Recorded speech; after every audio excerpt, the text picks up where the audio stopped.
Stanton and the Miami Marlins travel to New York to face the Mets. Left right field towards the corner. The pregame's at 3:30 Eastern, followed by first pitch at 4:30. Saturday on ESPN Radio. We're coming to you from the DraftKings.com podcasting studios. DraftKings.com, America's one-day fantasy sports site, where it's like a new season every time you play. DraftKings.com. From ESPN's Pod Center, this is NBA Lockdown.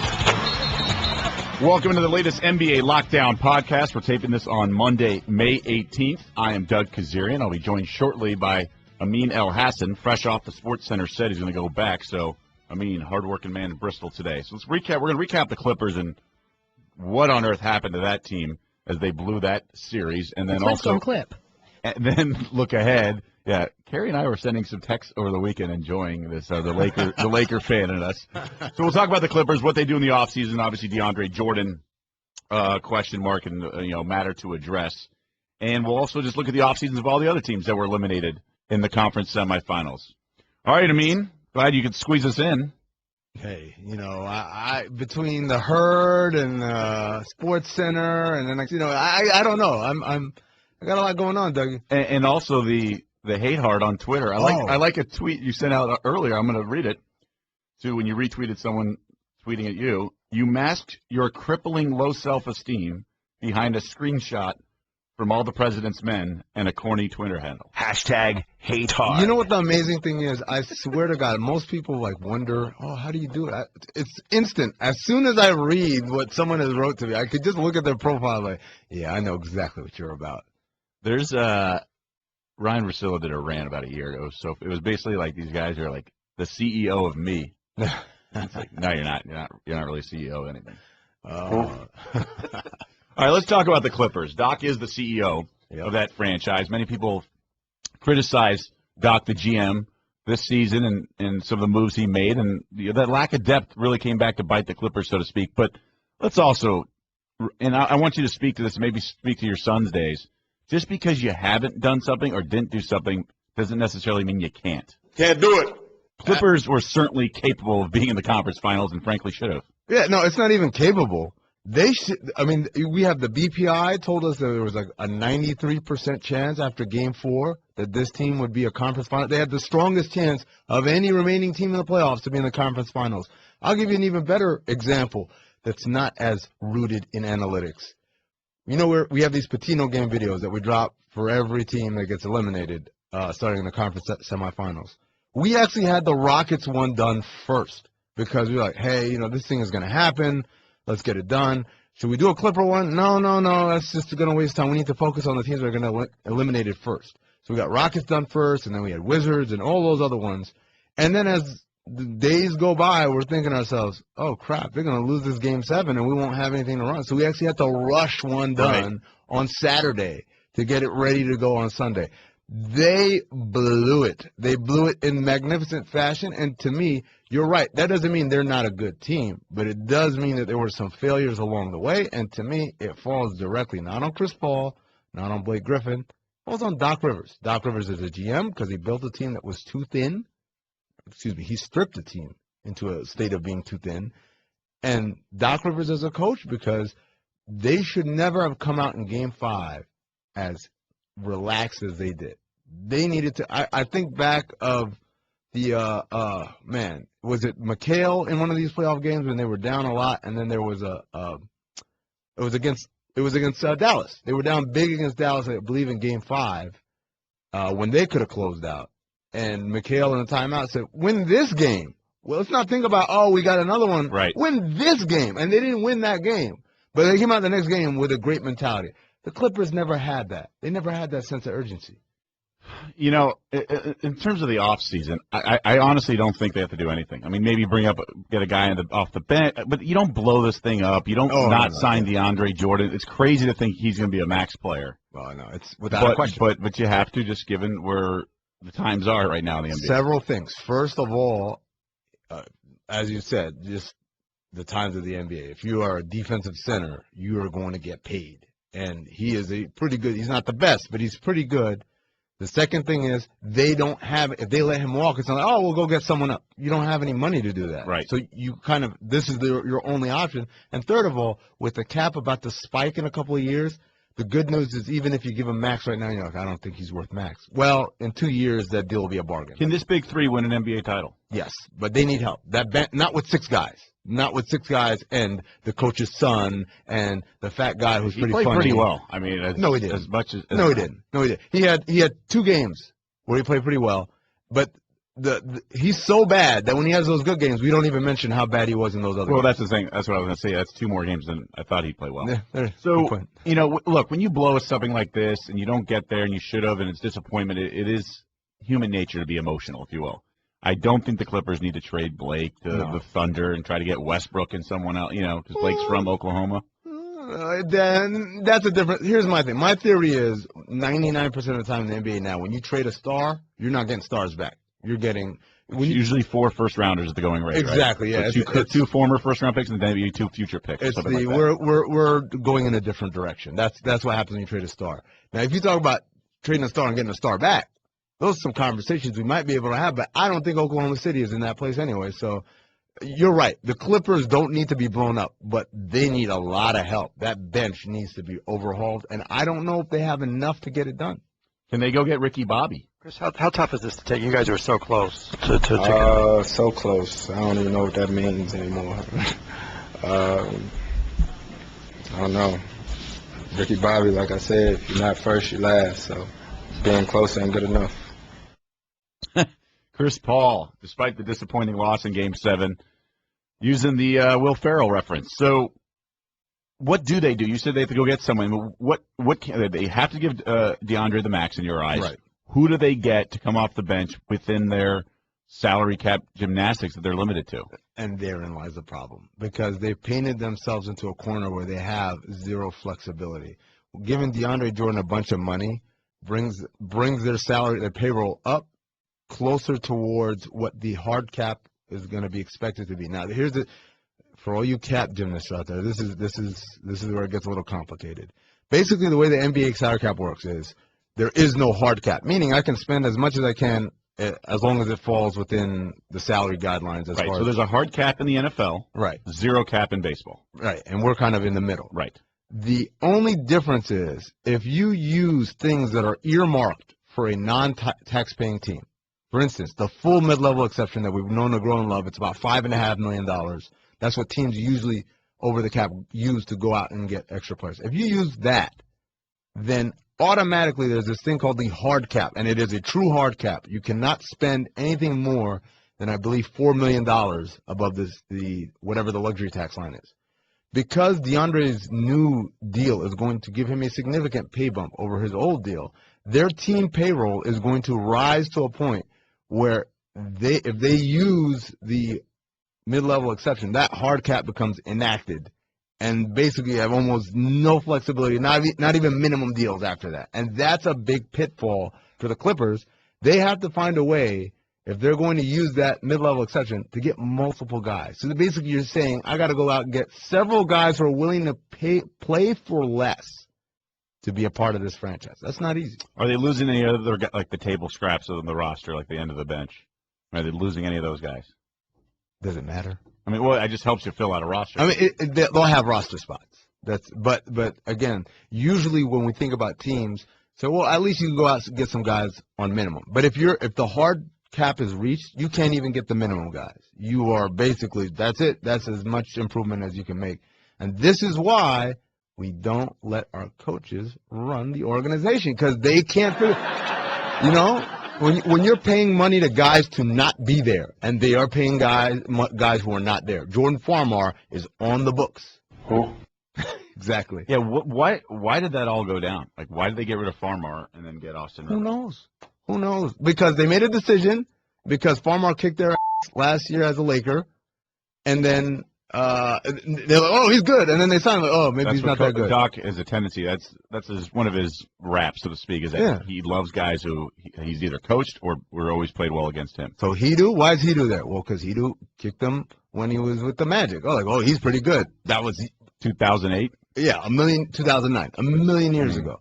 Why Why is Spencer Hawes there? Again, because last year he hit a bunch of threes when he played. So, Spencer Hawes is pretty good. Let's get him. And again, that's the hallmark of a coach is you go out and get guys that beat you.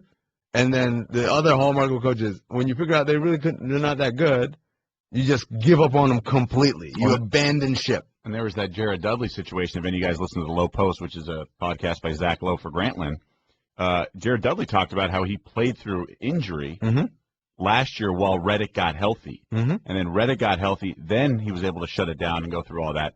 And then Doc kind of overlooked all that when assessing Jared Dudley's talent level. Well, again, you got a resume, and then we're going to base him off of the year. And it's not like us. We're sitting on the outside. Oh, Dudley was injured? We didn't know. You're the GM and the coach. You know he's injured. You know, okay, he's not playing well, but he is dealing with this.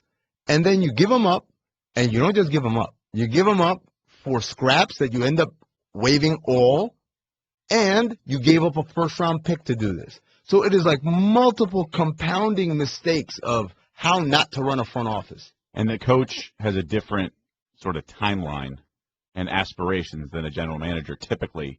And so that's why you have some moves that were maybe for this year rather than future instability. But even then, I was about to say, but even then, it didn't even make his team better in the short term. Right, exactly. It's almost a caricature of what a coach thinks about. It's not even this year. It's like, today. I don't know, what is it today? You know, but Dudley couldn't play today, then he's not good.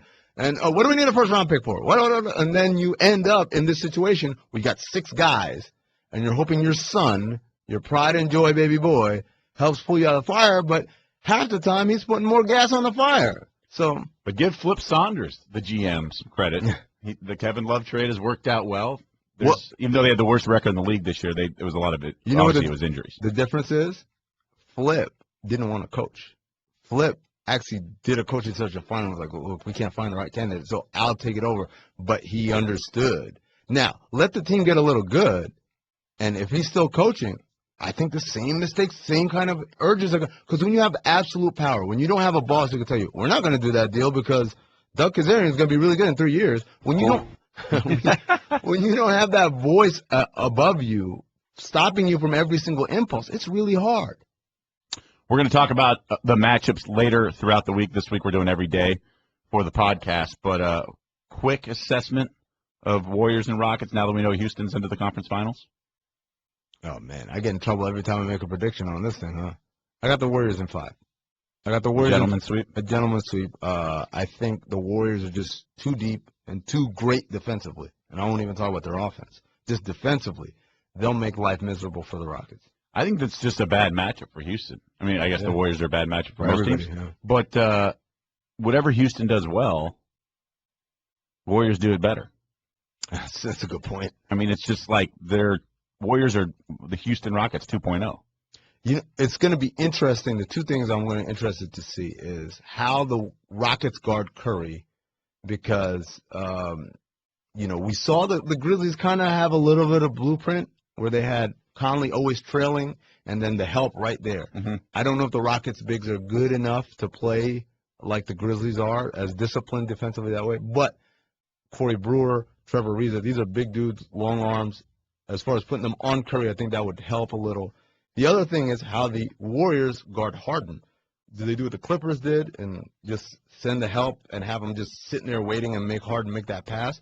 Or do they do what they've been doing all year long, which is we've got like 4 guys that can guard them, and they all switch. So Livingston, Barnes, Klay Thompson, Draymond Green, Andre Iguodala, 5 guys actually. So those are the 2 things that I'm really interested to see. Did we before the playoffs, we talked about maybe the Hawks being kind of similar, or maybe Cleveland being similar to the 2008 Celtics, in that, remember the Celtics needed 7 games, first 2 rounds. They couldn't even win on the road into the conference finals.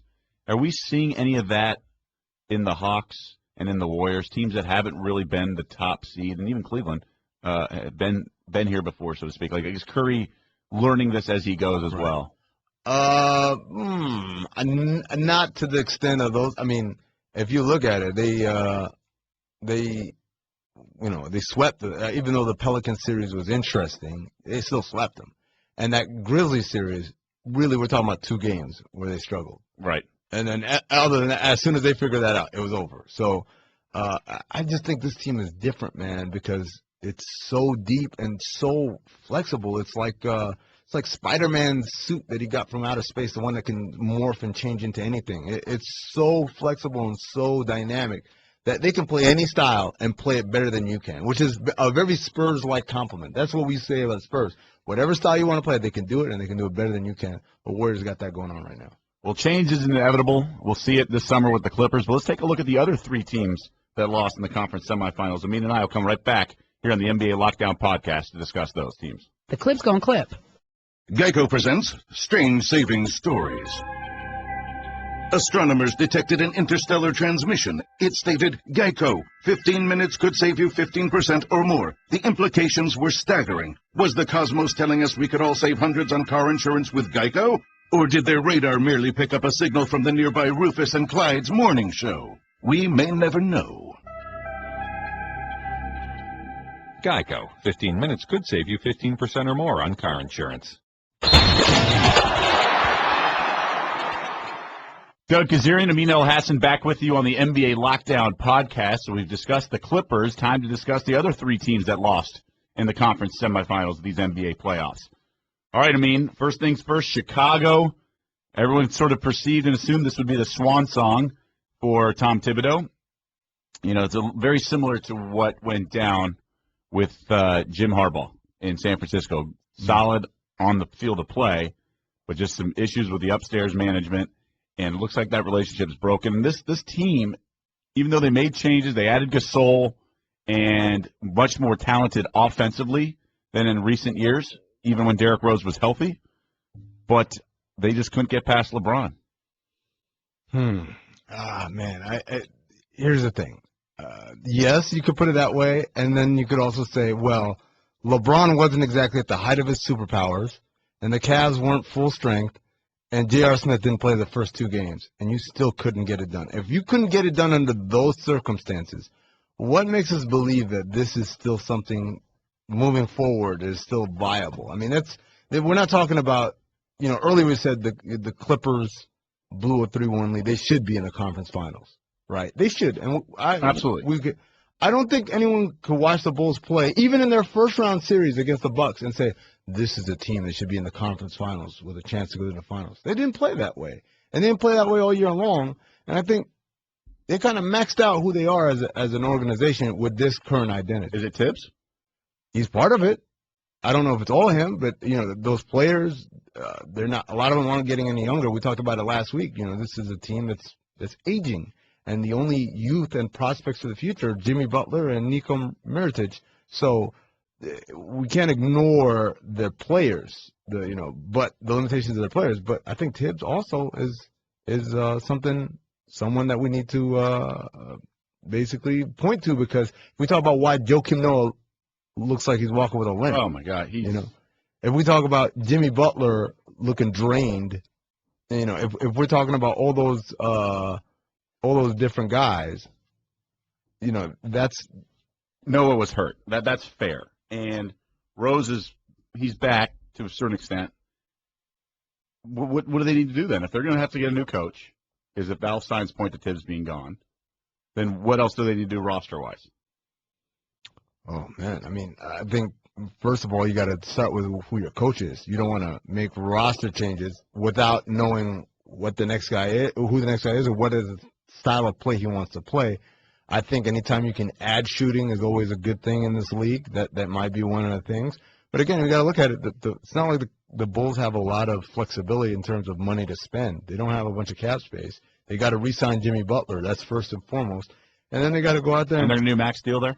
Yes, there is a max deal there because, again, we talked about this. In 2 years, it'll be below market value for a player of his caliber. And he's shown the kind of growth where, again, this is the future of your franchise, right? If you don't re-sign Jimmy Butler, then, I mean, what are you doing as an organization? You're basically saying, hey, I want to run with a bunch of old people when our best offensive player, we let him walk out the door.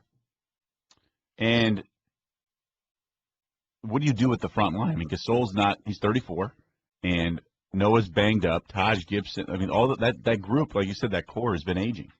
See, this is the thing, and then I want to say we talked about it on this show, but it may have been on a different podcast. But there is a school of thought that I'm not opposed to, that you got to blow this thing all the way up. All the way. I mean, like, you got to shop Noah, who's got 1 year left on his deal.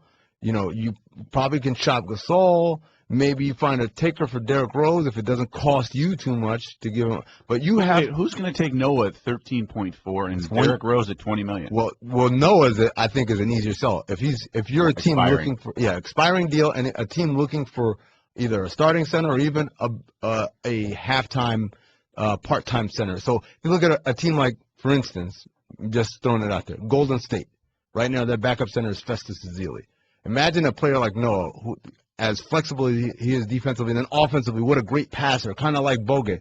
If you're the Warriors and you can add Noah for a year, I mean, that's a huge upgrade for you. Now, obviously, there's a lot more cap mechanics to go into trying to make a deal like that. But my point is, a player like Noah, if you made him available, he would be highly sought after because of the shortness of his deal, because of the type of player he is a warrior, a competitor, and a great defender, and a great passer and playmaker. Rose is a different story. Rose is tough. Rose, you're going to have to give up stuff for someone to take Rose off your hands. And maybe it's not worth it given that the cap's going to explode in a year anyway, and you might as well just wait it out. But I guess my point is there shouldn't be a hesitancy to think about, at least consider hitting the red button and starting over in Chicago, because I think this group has met its ceiling. They reached how good they're going to be. All right, let's move on to another team that lost in the Eastern Conference semifinals in Washington. They added Paul Pierce. We're better, I think, in this postseason than last year, even though last year they really had the Pacers on the ropes. I thought this year's team played better, sweep in the first round also. So it's been a nice run, so to speak, for Washington. Who knows? That is the Washington cape. You are caping for the Wizards because that was come on. You and your love affair with them. So I love the meme of Randy Whitman and the coaching board. But they say he does it all the time. It's look, not like injuries are bad. The John Wall situation changed everything. What do you do if you're the Wizards moving forward? I think if you're the Wizards, it's all about patience. This team is going to get better from the growth of your young players. Wall, Beal, Otto Porter. And making drastic changes or decisions that's not the case right here, especially when you're a year away from having some cap flexibility. And my thing is this: if you want to be a viable location, whether it's for Kevin Durant, that everyone's clamoring for, or another big-time free agent in 2016, you want your team to be high level. You want people to say, "Oh, that team is great without me, and if I get there, I'm the finishing touch. We can really do some things." You don't want to make any drastic changes or hamper or hamstring your flexibility, trying to win one extra game next year. Or basically, you're describing what everyone thought the Bulls were for Carmelo. Yeah. Already a good team. Yes. You come here, we can be a great team. Yes, exactly. So give him a canvas, if you will. Pretty much. And that's pretty well done, and then he can just start to be the final piece. So you mentioned the cap flexibility in a year. So after next summer, Nene is done. Mm-hmm. Pierce is done. Bradley will be done, but probably re-signed. Right. And then they'll also have some other, table scraps, as I called them earlier in the podcast. But they have John Wall locked up, Gortat's locked up, and Porter is another key piece, right. Relatively key piece. Could this really be a destination for Kevin Durant? I think so, because when you look at Wall, it's all about Wall and Beal, right? Porter is kind of tertiary guy, but he's the kind of guy that every good team needs. Sure. Smart guy, defensive guy who won't hurt you offensively. But it's all about Wall and Beal and how they grow together as a backcourt. And Beal, obviously, he's up for an extension this summer. So expect him to get a max, and his max will be the real max, because the first year will be in that. So he's going to get like $120 million. You really think he's worth that? I think if you're Washington, that's what you're banking on. You can't go into next year with him on a lame duck contract and then have to deal with summer 2016, A, fending off all the other offers for him, and then B, trying to convince other great players, no, he's going to stay. Don't worry about him. We got him locked up. We're just waiting for you to come here. So your actions speak louder than words kind of thing. Exactly. You want to say, look, this is our team. This is who you're joining, and we've got a good thing going. And they do have a good thing going. I think Beal has been pretty good. And to be honest, and again, this is my anti-Randy Whitman's portion of the program. He should be a lot better. A lot of his issues come from dumb shot selection, and that's coaching. Because if coaches tell you, you don't take that shot, or you're sitting next to me, you stop taking that shot. Right. I don't know. He's going to get Jimmy Butler money. Is that what you're saying? Yes. Wow. He's going to get more than Jimmy Butler money. Wow. He's going to get more than Jimmy Butler money because Jimmy Butler's a free agent now.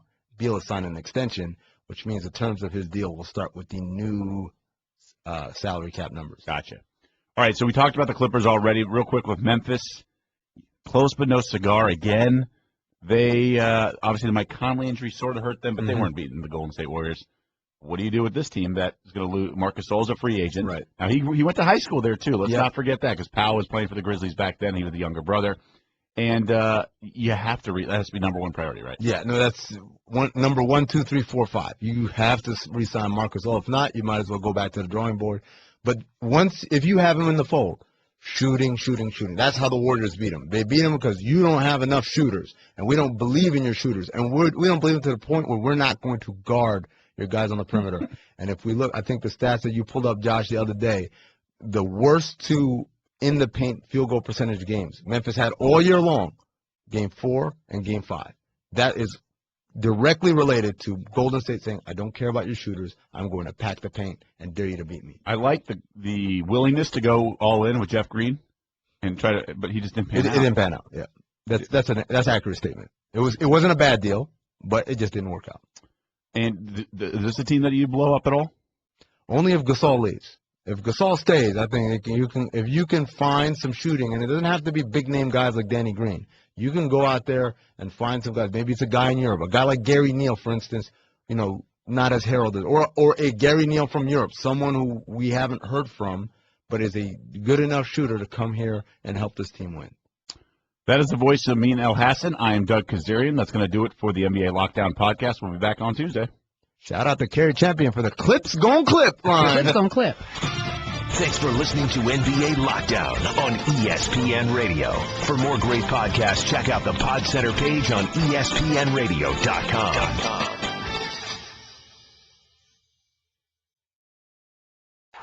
Miguel Cabrera leads the Detroit Tigers into Anaheim to face Mike Trout and the Los Angeles Angels. The pregame's at 7 Eastern, followed by first pitch at 8, Sunday on ESPN2 and on ESPN Radio.